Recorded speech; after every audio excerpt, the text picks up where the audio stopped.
자, 오늘 하나님 말씀 봅니다. 마가복음 6장 30절로 44절까지의 말씀. 마가복음 6장 30절로 44절까지의 말씀. 네, 오늘은 불편하지 않은 분들 자리에 일어나서 41절에서 44절까지 암송이 아니라 봉독하도록 하겠습니다. 네, 같이 읽습니다. 예수께서 빵 5개와 물고기 2마리를 들어서 하늘을 쳐다보고 축복하신 다음에 빵을 떼어서 제자들에게 주시고 사람들에게 나누어 주게 하셨다. 그리고 그 물고기 2마리도 모든 사람에게 나누어 주셨다. 그들은 모두 배불리 먹었다. 빵 부스러기와 물고기 남은 것을 주워 모으니 12강주리에 가득 찼다. 빵을 먹은 사람은 남자 어른만도 5,000명이었다. 아멘. 네, 오늘 우리가 읽었던 이 말씀은 성경을 읽다 보면은 이게 정말 사실일까? 정말 이 내용을 믿을 수 있을까라고 하는 내용 중에 하나입니다. 성경을 읽다 보면은 그런 우리가 생각이 드는 본문들이 있지요. 홍해가 갈라지고 요단강이 이렇게 갈라지고 하는 일들이나 또 여리고성 무너지는 것도 마찬가지죠. 하루에 조용하게 한 바퀴씩 이렇게 돌다가 마지막 7일째는 소리를 높여서 그 7바퀴 돌면서 소리를 질렀을 때 그 튼튼한 여리고성이 그냥 그 함성에 무너지게 된 것입니다. 이러한 것들이나 죽은 사람이 살아난 이야기, 이러한 것들은 우리가 읽기는 읽지만은 물론 믿음으로 또 받아들이기도 하지만은 이것을 읽을 때 이게 진짜 사실일까라고 하는 생각이 드는 것도 사실입니다. 오늘 우리가 읽었던 이 보리떡 5개와 물고기 2마리 이걸로 남자 성인만 5,000명을 먹였다고 하니까 그때 숫자를 이렇게 헤아리지는 않았지만은 남자만 있었던 것이 아니기 때문에 그게 모여 있었던 사람들 또 성인 여자분들이나 또 아이들 이렇게 합하면은 대략 학자들이 예상하는 것은 한 2만 명 정도 추산을 하고 있습니다. 우리가 생각할 때 빵 5개하고 물고기 2마리로 2만 명을 먹이고 난 다음에 또 2만 명을 그냥 갈비탕처럼 그 빵에 물 절여 가지고 준 게 아니잖아, 그죠? 다 떼어서 주고 했는데 그들이 배불리 먹고 남아 있는 부스러기와 물고기를 이렇게 다 모으니까 또 남아 있는 것이 12강주리가 되는 이러한 사실. 그러니까 이런 것들을 우리가 믿을 수 있느냐라고 하는 생각들을 한 사람들이 많았습니다. 그래서 19세기에 이 계몽주의가 이렇게 할 때 자유주의 신학자들이 어떤 걸 했냐 그러면 이런 기적이나 신화와 같은 이런 것들 기적이라고 해서 역사적인 예수가 한 것이 아니라고 이걸 분리시킵니다. 근데 성경의 기적이나 이런 것 빼면은 신약 성경의 기적이나 이런 것을 빼면은 뭐가 남습니까? 그 윤리적인 가르침이야 어떤 선생도 할 수가 있는 것 아니겠습니까? 사람들이 왜 기적을 믿지를 못할까요? 또 여러분들은 이 내용을 문자 그대로 믿을 수가 있겠습니까? 믿지 못한다면은 왜 믿지를 못할까요? 우리가 기적을 믿지 못하는 것은 대부분이 자기 수준으로 생각하기 때문입니다. 자기 수준은 언제나 자기 경험이나 생각의 수준을 벗어나지를 못합니다. 그러다 보니까 하나님의 아들이신 예수님을 대할 때도 내 수준으로 생각합니다. 그러니까 그분이 하나님의 아들로서 행한 것, 완전한 인간으로 또 완전하신 하나님으로 행한 것들, 이런 것들을 우리가 내 수준으로만 제한하다 보니까 내 삶의 기적을 경험하지 못할 뿐만이 아니라 기적을 믿지 못하게 되는 것입니다. 우리가 지금까지 성경을 읽어오면서 거친 풍랑을 잠잠케 하고 이런 일들, 그러니까 이런 일들이 어떻게 가능했을까? 그것을 통해서 성경이 우리에게 뭘 보여주고자 했을까? 그것은 예수님께서 하나님이시다라고 하는 것입니다. 예수님께서 하나님의 아들이심을 우리에게 보여주는 것입니다. 저는 성경을 이렇게 읽으면서 제일 중요한 말씀이 무엇일까? 우리의 믿음이 활짝 열리는 그 말씀이 무엇일까 생각해 보니까 창세기 1장 1절 말씀입니다. 창세기 1장 1절 말씀이 뭐죠? 태초에 하나님이 천지를 창조하시니라. 성경은 여러 가지 설명을 하지 않고 선포로 시작을 합니다. 태초에 하나님이 천지를 창조하시니라. 여러분 이 말씀을 믿습니까? 윤아야, 윤서야, 지금은 아직 눈을 감을 때가 아니니까. 자, 태초에 하나님이 천지를 창조하셨다는 말씀을 믿나요? 믿어요? 예, 믿는답니다. 자, 여러분, 천지를 창조하신 하나님께서 못하실 일이 있을까요? 이 우주 만물을 그냥 만드는 게 아니잖아요. 이 우주 만물을 만드신 하나님께서 빵 5개와 물고기 2마리로 5천 명을 2만 명을 먹이지 못할까요? 먹일 수 있어요? 먹일 수 있답니다. 로운이도 먹일 수가 있답니다. 하나님을 믿기 때문에. 천지를 창조하신 그 하나님께서는 못하실 일이 전혀 없는 것이죠. 근데 우리는 자꾸만 내 경험, 지식, 내 생각 이런 것들로 말미암아서 하나님의 아들이신 예수님도 나와 같을 것이라고 생각을 합니다. 또 내 경험이나 이성을 벗어나면 그런 것들을 우리가 믿지 못하기 때문에 내 삶의 기적을 경험하지 못하는 것입니다.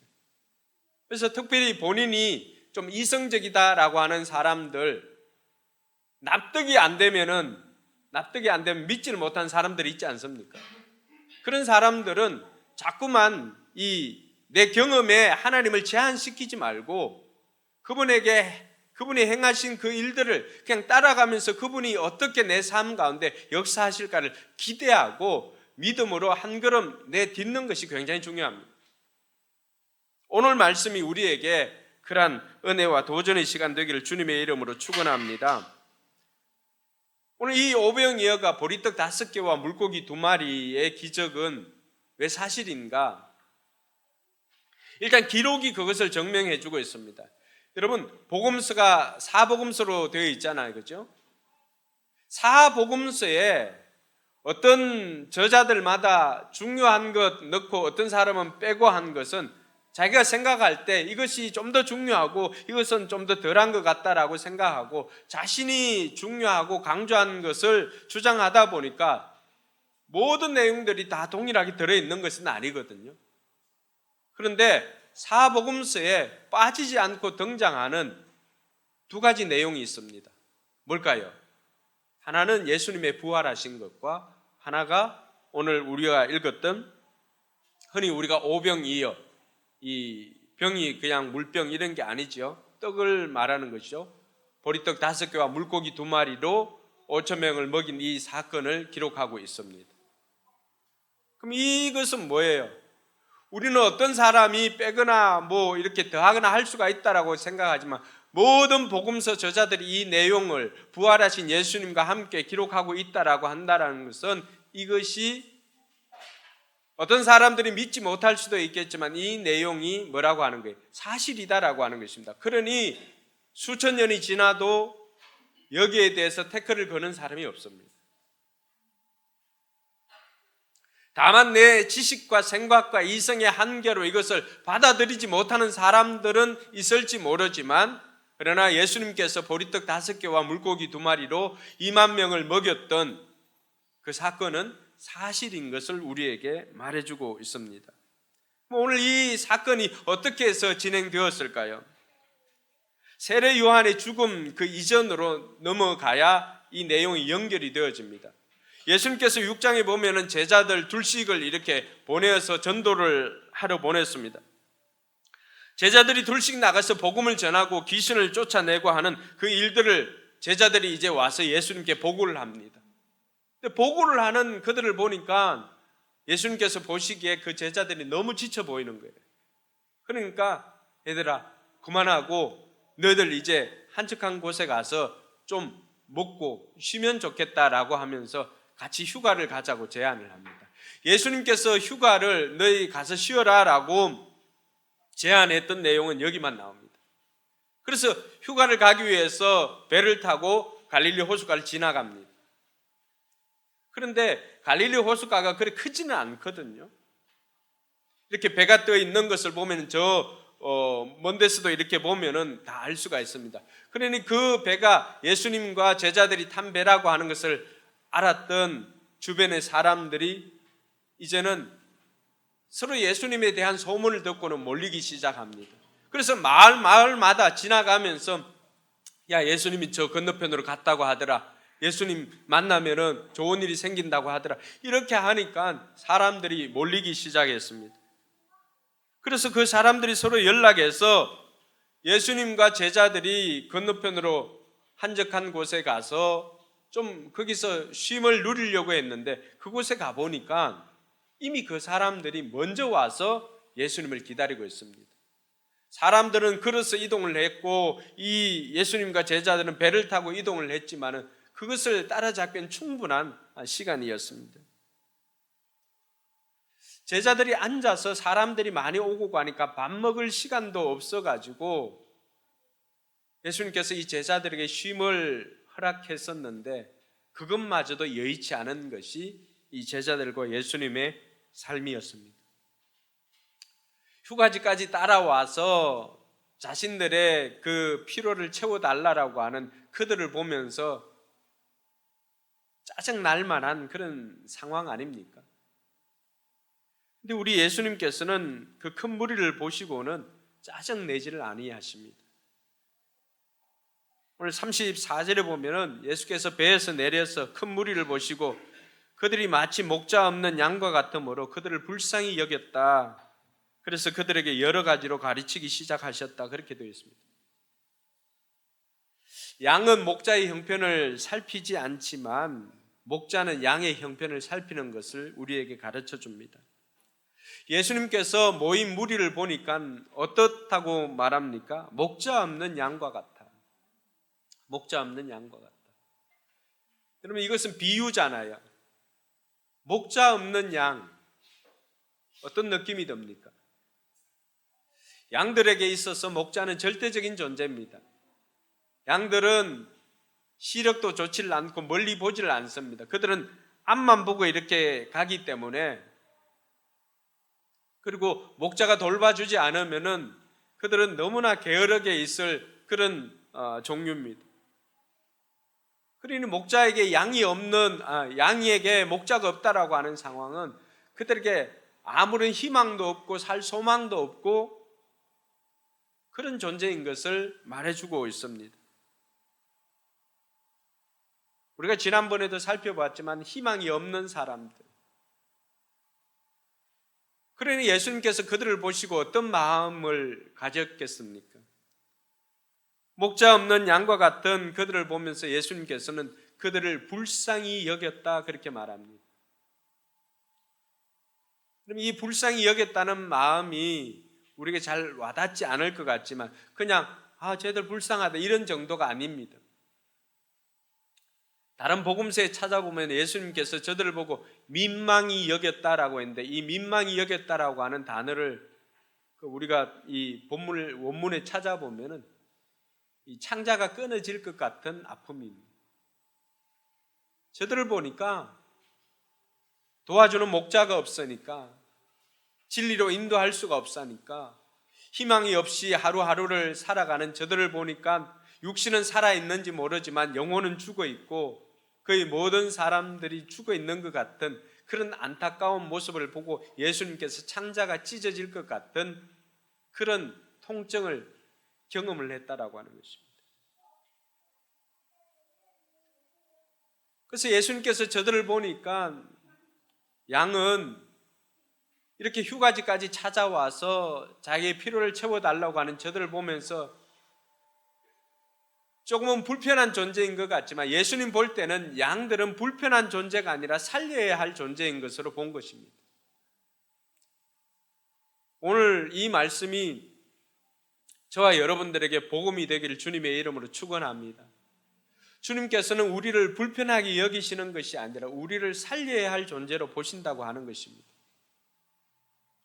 희망 없이 하루하루를 살아가는 우리의 모습들을 보고 주님께서는 우리의 마음에 주님의 그 찢어지는 그 마음을 가지고 우리를 살려야 되겠다라고 하는 생각을 하고 있더라고 하는 것입니다. 그래서 예수님께서는 그 사람들에게 모인 무리들에게 말씀을 가르치기 시작했습니다. 근데 여기에 문제가 생깁니다. 예수님께서 얼마나 열정적으로 그 사람들에게 희망을 전해주기 위해서 복음을 가르쳤는지 그 이야기를 듣고 있는 사이에 서서히 해가 저물어 갔습니다. 35절에 보니까 날이 이미 저물었다 그렇게 말합니다. 날이 이미 저물었으므로 제자들이 예수께 다가와서 말하였다. 여기는 빈들이고 날도 이미 저물었습니다. 빈들이라고 하는 것은 광야와 사막과도 같은 곳입니다. 이스라엘 지형은 조금만 그 갈릴리 지역이라 할지라도 거기서 조금만 지나가면은 쉽게 광야나 사막을 발견할 수가 있습니다. 그러니까 그렇게 넓은 곳에 와야 이 사람들을 가르칠 수가 있었겠죠. 그런데 그곳이 빈들이고 날도 이미 저물었다라고 하는 것입니다. 언제나 문제는 한 가지만 생기는 게 아니죠. 한 가지만 생기면 그것을 해결하면 되는데 두세 가지로 복합적으로 생기니까 그 문제를 해결할 수 있는 힘이 많이 딸립니다. 그러니 그것이 우리에게는 문제가 되는 것입니다. 그러면 여기서 예수님과 제자들의 문제 해결 방식이 달라졌다라고 하는 것입니다. 제자들은 어떻게 이 문제를 해결하려고 했습니까? 36절에 보니까 이 사람들을 해쳐 제각기 먹을 것을 사 먹게 근방에 있는 농가나 마을로 보내시는 것이 좋습니다. 그렇게 말합니다. 제자들의 문제 해결 방식은 뭐예요? 각자 저 사람들로 하여금 문제를 해결하게 해 주십시오라고 요청을 한 것입니다. 지금 여기는 빈들이니까 예수님 빨리 저 사람들한테 근처에 있는 농가나 마을로 내려가서 좀 빵이라도 요기할 것을 사 먹게 해 주십시오라고 요청을 한 것입니다. 근데 예수님께서는 이 문제를 어떻게 해결하려고 했을까요? 37절에 보니까 예수께서 그들에게 말씀하셨다. 너희가 그들에게 먹을 것을 주어라. 그렇게 말합니다. 예수님의 문제 해결 방식은 뭐예요? 너희가 해결해 주어라. 너희가. 그러니 제자들 가운데 계산이 빠른 사람이 있지 않겠습니까? 제자들이 그에게 말하였다. 그럼 우리가 가서 빵 200데나리온어치를 사다가 그들에게 먹이라는 말씀입니까? 라고 이렇게 합니다. 이 고분고분 이야기하는 게 아니겠죠, 지금. 여러분, 이 한 데나리온은 노동자가 하루 일해서 밟는 품삯을 이야기를 합니다. 그러면 요즘 얼마 받지? 한 10만 원 받는다고 해봅시다. 하루 일당을 10만 원 받는다고 생각해 보면 이 여기 모여 있는 사람들 먹이려면은 제자들이 계산했을 때 몇 데나리온이에요? 200데나리온? 그러면 얼마예요? 2천만 원이에요. 계산이 잘 안 된 사람, 이 옆에 학원 다비수 잘 가르칩니다. 연산. 네. 여러분 모여 있는 사람들 다 먹이려면 얼마가 필요하다는 거예요? 2천만 원이 필요하다는 거예요. 근데 전도하러 갈 때 아무런 전대도 가지고 가지 말고 신발만 신고 가고 이렇게 외투 한 벌 가지고 가라고 했는데 이들에게 지금 2천만 원이 어디에 있겠습니까? 또 현실적으로 이들을 동시에 가서 먹일 만한 곳이 어디에 있습니까? 그러니까 쉽지를 않다는 거죠. 그럼에도 불구하고 예수님께서 이것을 몰랐을까요? 그런데 예수님께서는 너희가 먹을 것을 주라고 말씀하십니다. 여기서 우리가 발견할 수 있는 것은 사람들은 문제를 발견은 잘하지만 책임을 지지 않는다는 것입니다. 모두가 문제를 찾는 것은 선수입니다. 아담과 하와 이후로 에덴 동산에서 선악과를 먹고 난 다음에 그 눈이 밝아져서 문제를 찾는 데는 거의 하나님급으로 찾습니다. 그런데 책임을 지지 않으려고 합니다. 오늘 제자들도 마찬가지예요. 제자들도 지금 문제를 너무나 잘 파악하고 있죠. 지금 날이 저물었습니다. 날이 저물었으니까 먹을 곳도 없고 이 어두운데 사람들이 동시에 나가면은 너무나 위급한 상황이 생깁니다. 또 먹을 것을 사줘야 되는데 또 저들이 해결을 하지 않으면 우리가 2천만 원 정도가 있어야 먹을 것을 사줄 수가 있는데 그렇게 할 수 있는 것도 없습니다라고 외쳤던 것입니다. 그때 주님께서는 저와 여러분들에게 말씀해 주십니다. 그럴 때라도 너희가 그 주인공이 되라는 것입니다. 너희가 먹을 것을 해결해 주라는 것입니다. 공동체에 불편한 것을 발견하는 사람들이 종종 있습니다. 그래서 이거는 이렇게 하면 좋겠다, 저건 저렇게 하면 좋겠다 이야기하는 사람이 있습니다. 주님께서는 그 문제를 제기한 그 사람이 해결하기를 원하십니다. 왜 그럴까요? 문제를 제기한 그 사람의 달란트가 그것일 수가 있기 때문입니다. 다른 사람은 불편함을 못 느낍니다. 여러분, 음양에 대해서 불편함을 여러분 지난주하고 이번주하고 차이가 좀 있습니까? 제가 감기가 조금 와가지고 이렇게 제 아름다운 목소리를 들려줄 수 없어서 지금 이 차이를 제대로 못 느끼겠지만은 어떤 한 성도님이 헌신을 해줘가지고 우리 그 믹스기를 아날로그에서 디지털로 바꾸었습니다. 소리가 엄청 좋아졌습니다. 여러분들이 좀 편안하게 들을 수가 있습니다. 근데 거기에 대해서 모르면은 뭐 그 소리나 그 소리지 뭐. 조명이 빨간 거 있거나 흰 거 있거나 차이가 없는 사람은 아무 부담을 못 느낍니다. 집에 가도 뱀 허물 벗듯이 옷을 벗어놓는 사람들이 있죠. 누가 치웁니까? 엄마가 치울까요? 아니에요. 엄마도 허물 벗듯이 벗어놓는 사람 많은데요. 누가 치웁니까? 불편한 사람이 치웁니다. 그럼 그 사람은 왜 불편할까요? 그게 자기 은사이기 때문에. 불편함이 은사입니다. 따라합시다. 불편함이 은사다. 기만 동의하지 않는 것 같던데 불편함이 은사입니다. 다 불편을 못 느끼지만은 좀 알면은 불편을 느낍니다. 어느 교회 이 페인트 하시는 분이 새로 VIP로 왔는데 다 아무런 지적을 하지 않습니다. 근데 그 사람은 목사님 오늘 교회 와서 불편함이 뭐가 있나요? 하니까 이 벽 색깔이 너무 조명하고 맞지를 않다고. 그러니까 그 사람이 왜 그걸 알게 되었을까요? 전문가이기 때문에. 오늘 제자들도 마찬가지입니다. 제자들이 문제를 발견하는 데는 전문가였지만은 그러나 그것을 책임지려고 하는 데는 그들이 전문가가 아니었습니다.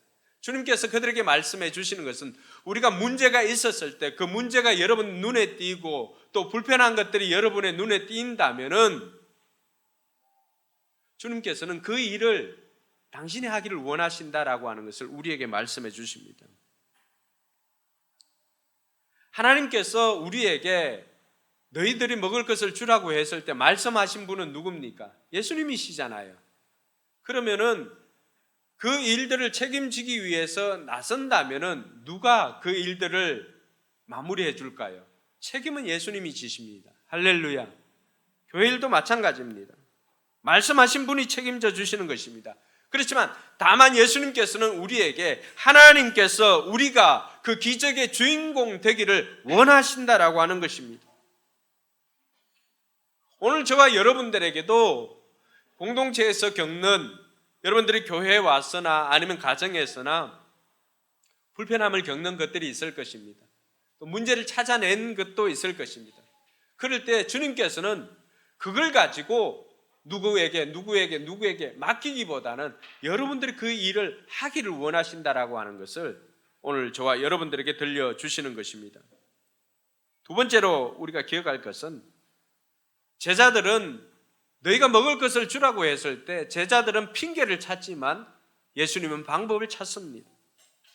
빵을 200데나리온어치를 사와야 하는데 우리에게 그런 돈도 없고 그것을 살 것도 마땅치 않다라고 합니다. 너희가 하라고 하니까 제자들은 뭘 찾습니까? 방법보다는 할 수 없는 그 핑계만 찾고 있는 것입니다. 할 수 없는 이유만 찾는 것이 오늘 제자들의 모습입니다. 그럴 때 예수님께서는 뭐라 말씀하십니까? 38절에 보니까 예수께서 그들에게 말씀하셨다. 너에게 빵이 얼마나 있느냐 가서 알아보아라. 그렇게 말합니다. 그들이 알아보고 말하였다. 빵 5개와 물고기 2마리가 있습니다. 여러분, 우리가 생각할 때는 우리는 문제 해결을 위해서 큰 것, 많은 것, 뛰어난 것, 이런 것을 가지고 자꾸만 문제 해결을 하려고 합니다. 그래서 어떤 경우에도 마찬가지입니다. 성도들에게 또 교회에서 봉사나 헌신을 이렇게 하면은 자기가 성공하고 나면은 또 11조 이야기를 하면 자기가 많이 벌면은 그럴 때 그 일들을 완벽하게 할 수 있다라고 생각을 하고 자꾸만 그런 기회들을 물리치는 것을 볼 수가 있습니다. 오늘 제자들도 마찬가지였습니다. 그들은 자신들에게 아무것도 없고 너희가 해결해 주라고 하니까 예수님께서 말씀해 주시니까 문제를 해결하려고 하지만은 자신들에게는 200데나리온이나 되는 돈도 없을 뿐만 아니라 가진 것이 없으니까 또 공동체에 그곳에 모여 있는 사람들을 찾아보니까 가지고 있는 것이 보리떡 5개와 물고기 2마리밖에 없는 것입니다. 다른 복음서에 보면 안드레가 아이 도시락에 있는 그것을 가지고 왔는데 이게 무슨 도움이 되겠느냐라고 할 정도로 그걸로는 문제를 해결할 수 없다라고 하는 것을 말하는 것이죠. 여러분 생각은 어떻습니까? 여러분들이 불편을 느꼈던 것, 때로는 여러분들이 공동체에 와서 해결하고자 했던 것들, 우리는 많은 것이 있어야 된다 생각하고 또 그 일을 잘하는 사람이 하면 좋겠다고 생각하고 또 시간이나 형편의 여유가 있는 사람이 하면 좋겠다고 생각하지만 예수님의 생각은 달랐던 것입니다. 예수님께서는 지금 작은 것이라도 너희에게 있는 그것을 가지고 헌신하라고 말하고 있는 것입니다. 하나님께서는 지금 작은 것이라도 헌신해야 나중에라도 드릴 수 있음을 말하는 것입니다. 오늘 우리 포틴저 찬양단 우리가 완성된 음악을 원했다면 이 아이들을 이 단위에 세울 수 있을까요? 물론 너무 일찍 온 탓에 지금 정작 말씀을 드려야 할 중요한 시간에 다 입신하여 있지만은 여러분 하나님께서 정말 기뻐하는 것이 뭘까요? 완성된 음악으로 전문가들이 세션들이 와가지고 이렇게 와서 하는 것보다 저는 여러분 한스 밴드 알지요? 모르는 사람들도 있구나. 예전에 이 가족들끼리 이렇게 했던 밴드가 있습니다. 음반도 내고 했으니까 얼마나 뛰어납니까? 근데 저는 오늘 이 한스 밴드보다도 오늘 여기서 했던 윤남매, 세 남매가 훨씬 더 예뻐 보입니다. 왜 그럴까요? 우리가 완성되어야만 드릴 수 있다고, 완벽해야만 드릴 수 있다고 생각하는 사람들, 또 개인적인 성격상 완벽주의를 가진 사람들이 있잖아요. 한 7, 80%만 정도가 되어도 여러분 시도하시기 바랍니다. 우리는 교회의 일이든 여러분들 삶의 일이든 이미 충분히 갖춘 상태에서 이렇게 하려고 하는데 그렇지 않습니다. 지금 있는 것으로 시작하면 나머지는 하나님께서 책임져 주십니다. 그것이 하나님께서 하나님의 자녀들을 키우는 방식입니다. 우리 청년들도 마찬가지예요. 다 집 구해놓고 직장 번듯하게 하고 이렇게 해서 결혼하면은 여러분들 부모님조차도 그것을 다 아직도 완성 못하고 있습니다. 그럼 결혼 못해요. 완벽하게 갖추어서 결혼하면 결혼 못합니다. 어느 정도 두 사람의 사랑이, 그러니까 예비 부부의 삶을 들어야 되죠. 예비 부부의 삶을 듣고 준비가 되어 있다 싶으면은 저 사람의 허물까지도 내가 안을 수 있겠다고 생각하면은 찾아오세요. 저는 웬만하면 우리 청년들 좀 대학 졸업하고 바로 갔으면 좋겠는데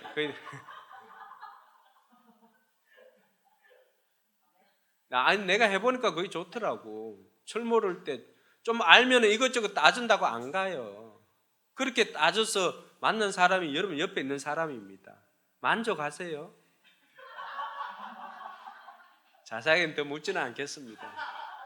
고르고 골라도 그 정도예요. 완벽한 것이 아니라 지금 그런 사랑이 확인되었다면, 그럼 많은 사람, 세상은 사랑이 절정에 있을 때 결혼하지만 신자들의 결혼은 그게 아닙니다. 이제 더 사랑하기 위해서, 하나님의 사랑으로 더 사랑하기 위해서 결혼하는 것이 신자의 결혼입니다. 완벽하게 갖추었을 때 하겠다 생각하면은 여러분 언제 할지 모릅니다. 여러분 생각할 때 그 완벽은 무엇입니까? 세상적인 기준으로 완벽입니까? 교회 일도 마찬가지예요. 내가 갖추었을 때, 내가 이만큼 벌 때, 내가 많이 있을 때, 여유가 있을 때, 그럴 때가 언제입니까? 은퇴하고 난 뒤에요. 은퇴하고 난 다음에는 또 마음껏 물질도 쓰고 또 시간도 활용하고 할까요? 아니에요. 은퇴하면 또 노후 때문에 또 손 떨려서 못 드립니다. 뭐 육신적으로도 손이 떨리지만. 그러면 하나님께서 원하는 건 뭘까요? 지금 작은 것이라도 거기에서 그것을 가지고 하나님 앞에 헌신하고 드릴 수 있어야 다음에 큰 것을 맡았을 때도 드릴 수 있다라고 하는 것입니다. 할렐루야. 성경이 우리에게 말하는 것은 뭐예요? 작은 것에 충성된 자가 큰 것도 감당하는 것입니다. 할렐루야. 1,000원을 버는데, 아이들이 1,000원을 버는데 용돈을 받았어요. 1,000원 용돈 받아서 100원 뗄 수 있는 그 아이는 1억을 벌면 1,000만 원 뗄 수 있는 아이입니다. 10만 원 버는 데서 10,000원을 11조를 못 내면은 1,000만 원을 벌면은 100만 원 드릴 수가 없습니다. 우리는 아이고 이건 뭐 드려서 1,000원 이렇게 받아가지고 100원 뭐 이렇게 입금하기도 어려운데 라고 생각하지만 아니에요. 그게 우리의 생각이라니까. 하나님의 생각은 그게 아니에요. 지금 작은 것이라도 하나님 앞에 드릴 때 하나님께서는 그것을 통하여서 그 작은 순종으로 큰 기적을 만들어 가시는 분이 우리 하나님이십니다. 그런 면에서는 우리 하평이가 그런 거 잘합니다. 월급 받으면 받자 말자 한 뭐 1, 2분도 안 돼가지고 바로 교회로 11조를 보냅니다. 언제부터 그게 가능했을까요? 작은 것부터. 용돈을 받았을 때 세뱃돈이나 뭐 이런 걸 받았을 때 뗀 그것으로부터 지금까지 이르게 된 것입니다. 돌아보니까요, 우리 집에서 제일 부족함 없이 살아가고 있습니다. 제가 뭐 좀 용돈을 요구하긴 해도 여러분 그렇게 여유 있는 삶 무엇 때문에 가능할까요? 작은 것에서 하나님 앞에 순종하고 헌신하였을 때 하나님께서는 큰 기적으로 채워주십니다. 우리가 그 하나님의 일하는 방식을 모르기 때문에 자꾸만 복을 놓칩니다. 저는 그게 안타까운 거예요, 우리 성도들이. 그래서 저와 여러분들이 그 문제 앞에서 핑계를 찾지 말고 오늘 주님처럼 그 가운데서 방법을 찾는 저와 여러분들이 되기를 주님의 이름으로 축원합니다. 그래서 그 문제 해결은 어디에 달려 있을까요? 오늘 41절 말씀해 보니까 문제 해결은 주님 손에 들려질 때 문제가 해결되어지는 것입니다. 할렐루야. 41절 같이 한번 읽어볼까요? 예수께서 빵 5개와 물고기 2마리를 들어서 하늘을 쳐다보고 축복하신 다음에 빵을 떼어서 제자들에게 주시고 사람들에게 나누어 주게 하셨다. 아멘. 여러분, 아이의 손에 있을 때나 제자들의 손에 있을 때 빵 5개와 물고기 2마리 그걸로는 아무런 기적도 일어나지 않았습니다. 그런데 그것이 예수님 손에, 주님 손에 올려졌을 때 주님께서는 그것을 가지고 하나님 앞에 기도하신 다음에 사람들을 50명, 100명씩 이렇게 물이 지어 있을 때 그것을 떼어주라고 하였습니다. 내게 들려져 있는 것이 작다고 해서, 내가 드린 것이 작다고 해서 기적도 작다고 생각하시면 안 됩니다. 그것이 누구의 손에 달려 있는가에 따라서 기적의 크기가 달라지는 것입니다.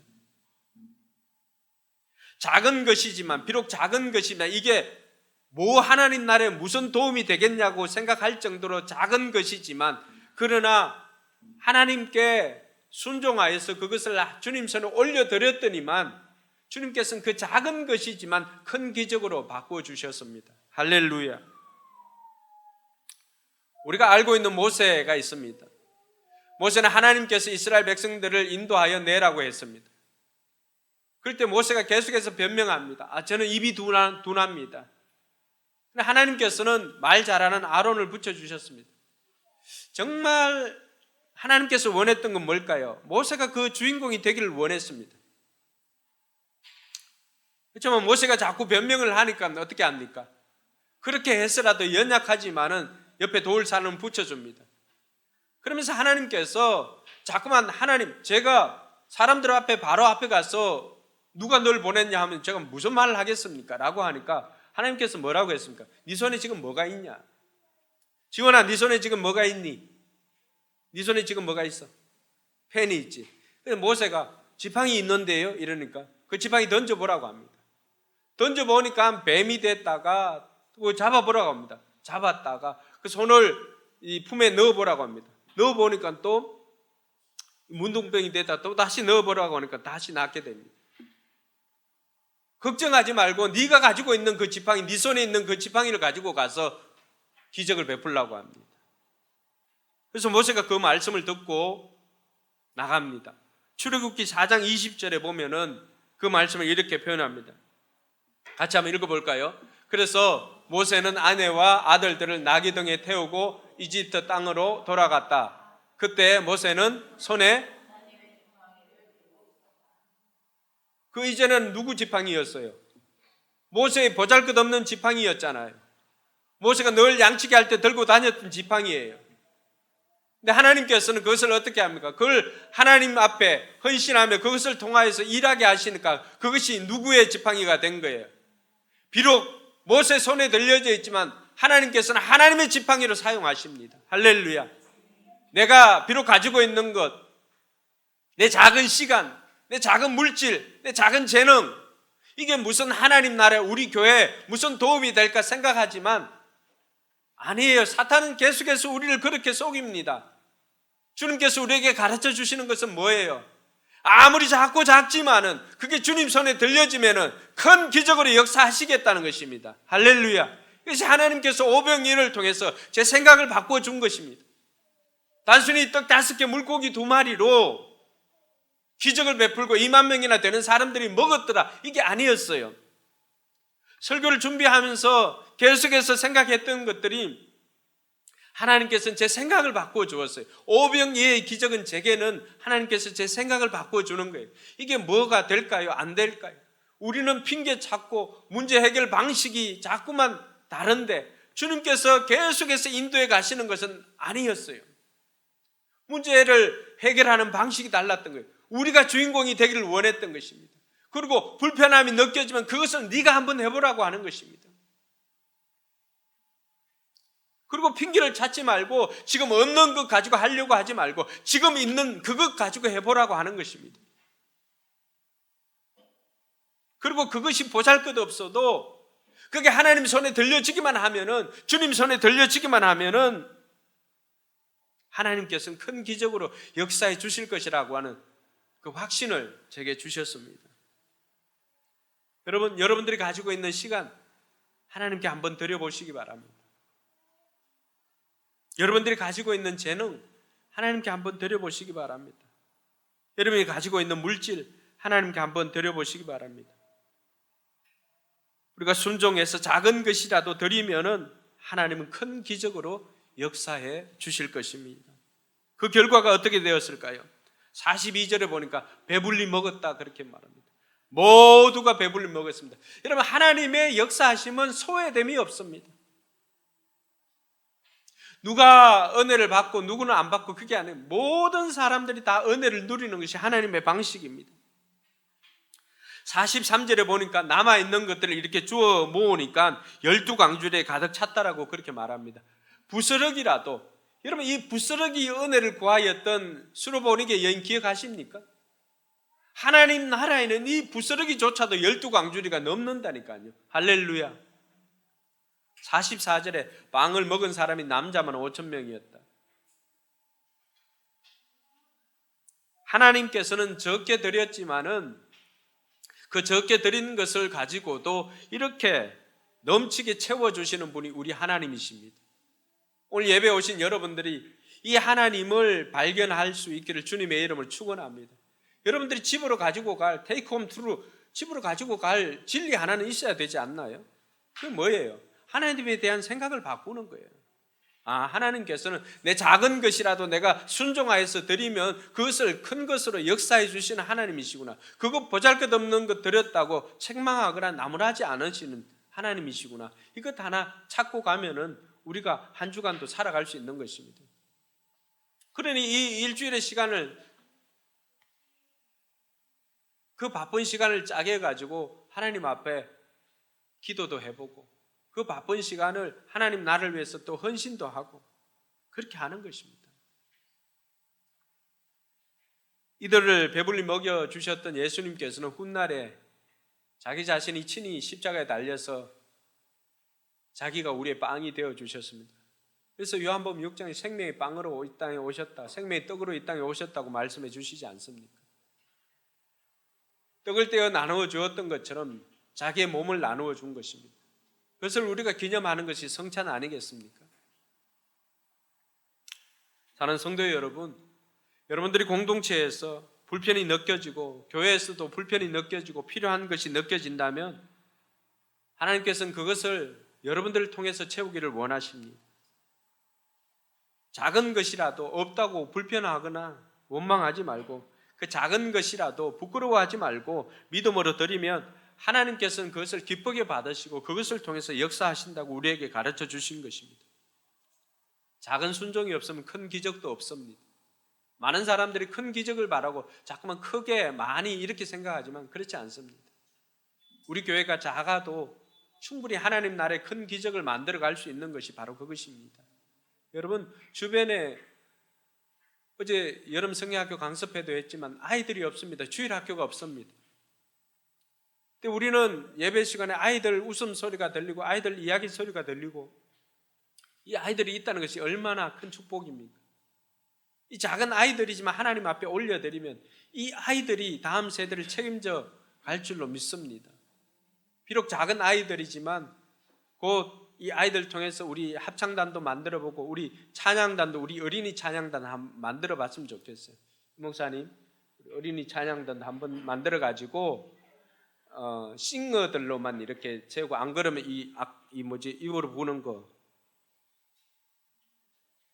멜로디언 뭐 그런 거 하고 트라이앵글 하고 소고 뭐 이런 거, 하여튼 1년에 한 번은 했으면 좋겠습니다. 우리 청소년들 찬양 보면서 우리 아이들도 한번 이런 거 만들었으면 좋겠다.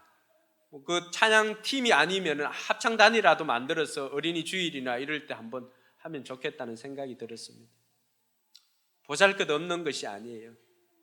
저는 그렇게 만들어지면 기회가 되면 우리 아이들 데리고 하나님께서 외국 갈 기회를 주시면 집회 때 우리 아이들 데리고 와서 자랑하고 싶어요. 우리가 다음 세대에 집중하다 보니까 이렇게 되었습니다.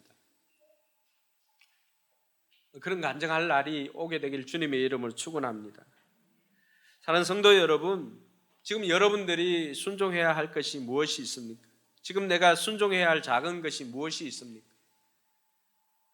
이게 무슨 도움이 되겠냐 생각하지만 아니에요. 하나님은 그걸 통해서 역사하기를 원하십니다.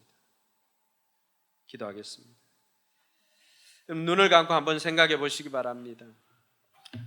여러분이 생각했던 불편함이나 또 아니면은 여러분들이 피로를 느꼈던 것, 하나님께서는 여러분들이 그 주인공 되기를 원하십니다. 여러분들이 불편하게 느꼈던 것, 여러분들에게 있는 것으로 주님께서는 해결하라고 하십니다. 비록 작은 것이고 보잘것없는 것이라고 생각되지만 하나님께서는 그걸 통해서 역사하여 주신다고 약속해 주셨습니다. 오늘 그 작은 순종을 통해서 큰 기적을 경험하는 저와 여러분들이 되기를 바라고, 또 우리가 순종해야 할 작은 것이 무엇인지 이 시간 기도를 통해서 하나님께로부터 음성을 들을 수 있기를 바랍니다. 기도하겠습니다.